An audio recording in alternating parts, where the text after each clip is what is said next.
नमस्कार. आज आपण दुधी भोपळ्यापासून अगदी झटपट तयार होणारे पराठे तयार करणार आहोत. या पराठ्यांना रंग पाहणा अगदी सुरेख आलेला आहे. कोणत्याही प्रकारची पूर्वतयारी न करता अगदी 15 ते 20 मिनिटांमध्ये हे पराठे तयार होतात.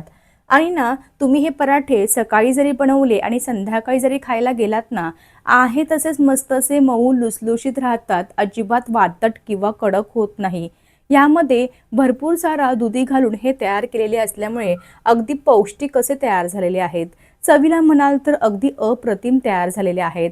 आता दुधी न खाणारे सुद्धा अगदी आवडीने खातील इतके हे पराठे चविष्ट तयार झालेले आहेत. चला तर वेळ न वाया घालवता रेसिपीला सुरुवात करूयात.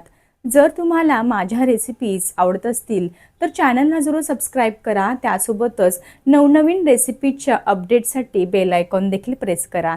त्याने काय होईल, मी जेव्हा माझ्या नवनवीन रेसिपीज अपलोड करेन ना, तेव्हा सर्वात आधी त्याचं नोटिफिकेशन तुम्हाला भेटेल. या अगोदर मी दुधी भोपळ्याच्या वड्या कशा बनवायच्या हे सुद्धा चॅनलवरती अपलोड केलेलं आहे. त्यामुळे पाहिले नसेल तर एकदा रेसिपी जरूर जाऊन पहा. चला तर रेसिपीला सुरुवात करूयात.